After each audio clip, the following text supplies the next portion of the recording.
नमस्कार, स्वागत है आपका।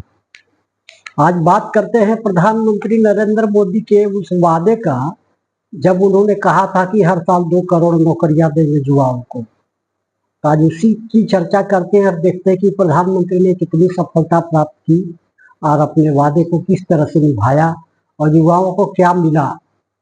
प्रधानमंत्री ने ऐसा वादा किया जो सभी युवाओं से खुश हुए और उनको वोट भी दिया गया और वे 2014, 2019 और 2024 में प्रधानमंत्री बने।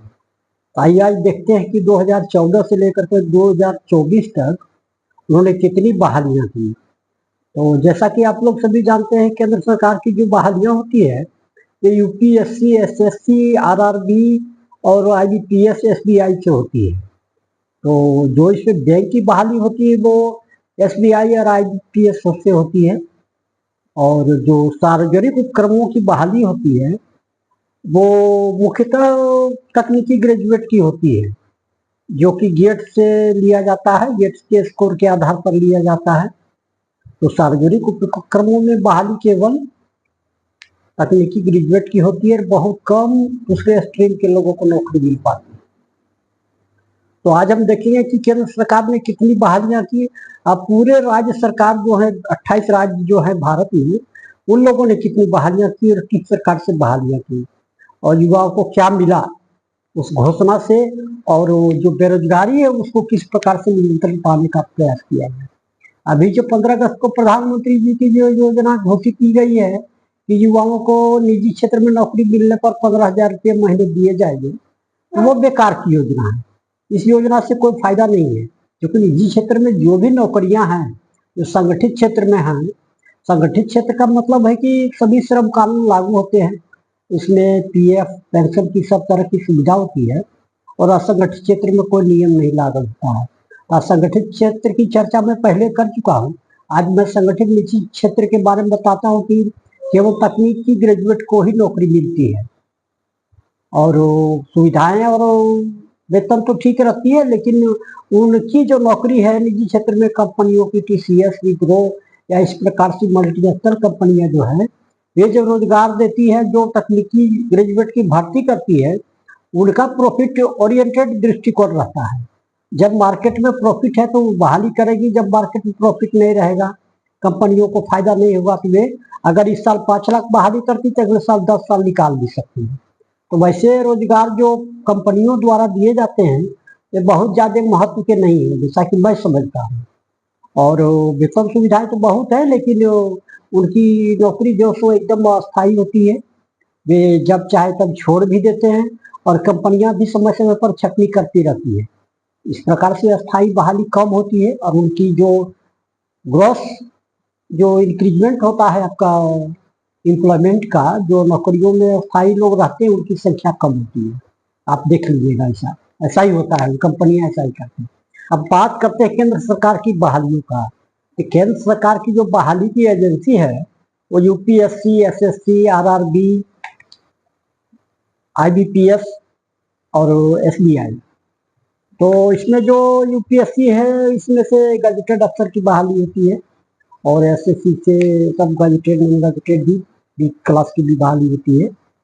तो इसमें से आप देखिएगा तो जो बहाली हुई है पिछले 10 सालों में, 2014 से 2024 के बीच में, तो कुल मिला के लगभग 10 लाख की बहाली है।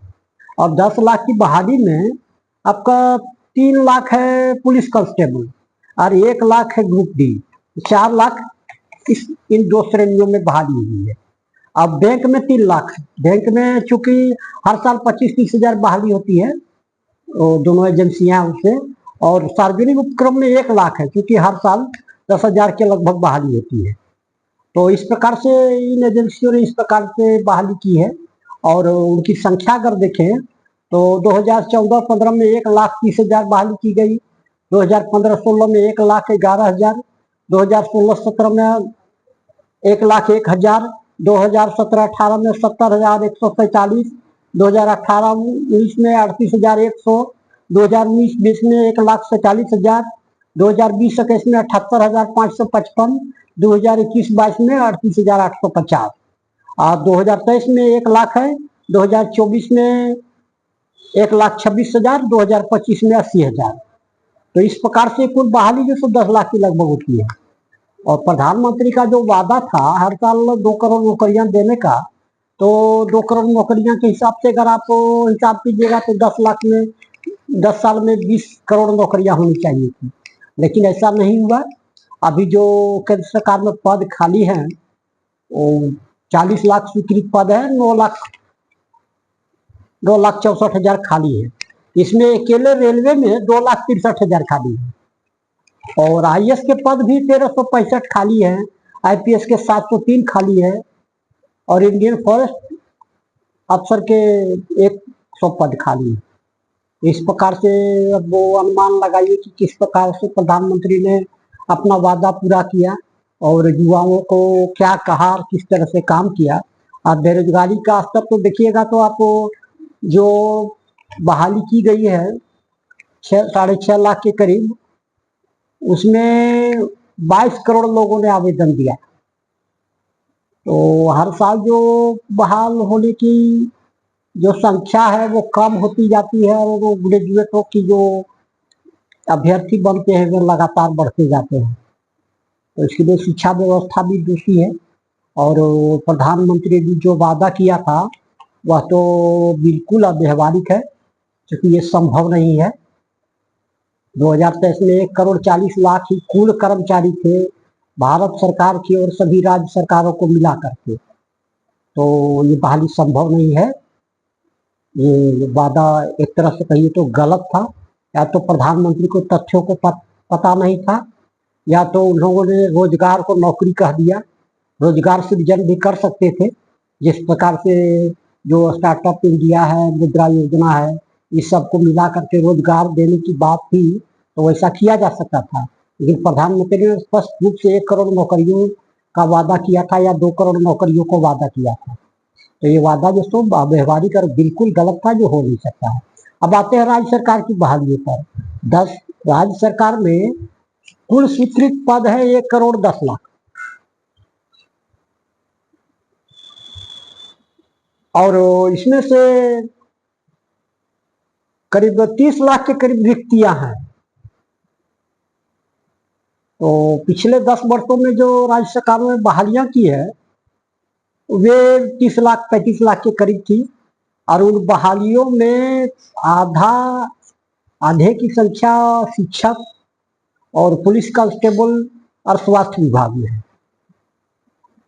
तो बाकी लोगों के लिए क्या स्कोप है वो आप देखिए और समझिए।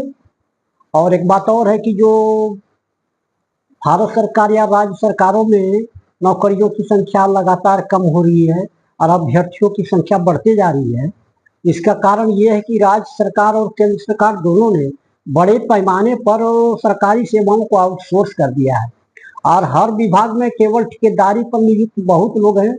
जैसे रेलवे में खान पान है, सुरक्षा है, मेंटेनेंस है, सब आजकल दे दिया गया है ठेकेदारों को, जिसके देखभाल और उसकी सब जिम्मेवारी ठेकेदारों की होती है, सरकार का कोई लेना देना नहीं है।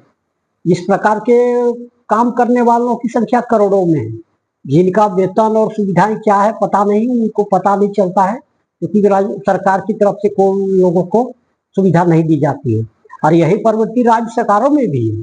राज्य सरकार में मध्य प्रदेश में करीब 1.5 लाख के करीब आउटसोर्स कर्मचारी थे, और इसी प्रकार से और राज्यों में, सभी राज्यों में निजी क्षेत्र की ठेकेदारी वाली कंपनियों को नौकरियां देने का अधिकार दे दिया गया है, और राज्य सरकारों और केंद्र सरकारों ने बहालियां कम कर दी है। एक तरफ तो हर साल 1.5 करोड़ के ग्रेजुएट तैयार होते हैं जो कि नौकरी की लाइन में लगते हैं, दूसरी तरफ नौकरियों की संख्या घटती जा रही है, और 94% लोग संगठित क्षेत्र में काम करते हैं जिनका कोई भविष्य नहीं होता है। आपातकालीन स्थिति जैसे कोरोना वगैरह हो जाए उनकी स्थिति बहुत खराब हो जाती है। तो आप प्रधानमंत्री के वादों को भी देखिए, और केंद्र सरकार ने किस प्रकार से काम किया, किस प्रकार से रोजगार सृजन किया। केंद्र सरकार का जो दावा है, एक मंत्री का दावा करते हैं कि 17 करोड़ रोजगार सृजन किए, तो 17 करोड़ रोजगार लेकर के कहाँ लोग चले गए? अगर 17 करोड़ आपने रोजगार सृजन किया केंद्र सरकार ने, तो 22 करोड़ लोग आवेदन क्यों कर रहे हैं? इसका मतलब सरकार का फिगर गलत है, सरकार सही से फिगर नहीं दे रही है। ना इस तरह से सर्वे कराया जा रहा है कि बेरोजगार की संख्या क्या है, और राष्ट्रीय रोजगार नीति किसी प्रकार की नहीं है, राज्य सरकार में भी नहीं है, केंद्र सरकार में नहीं है। जैसे मनरेगा में है कि गारंटी योजना है, रोजगार गारंटी योजना, उस प्रकार से शिक्षितों के लिए राष्ट्रीय स्तर पर एक रोजगार नीति, रोजगार योजना जरूरी थी, लेकिन सरकार ने ऐसा नहीं किया है और हर बार भूल भलैया की तरह बातें करती है और युवाओं को भरमाने का कोशिश हमेशा किया जाता है और युवा निराश होते रहते हैं। जो भी एसएससी की परीक्षा में जिस प्रकार से हो रही है, जिस एजेंसी को दे दी गई है वो एजेंसी प्रमाणिक नहीं है, उनकी विश्वसनीयता कम है, फिर भी अध्यक्ष अड़ेंगे कि उसी एजेंसी को काम देंगे। तो यह तो पूरा मनमानी है, युवाओं के भविष्य के साथ खिलवाड़ है और सरकार इस संबंध में कुछ नहीं कर रही, यह भी दुर्भाग्यपूर्ण बात है। तो धन्यवाद, चैनल को सब्सक्राइब कीजिए, वीडियो को अधिक से अधिक देखिए।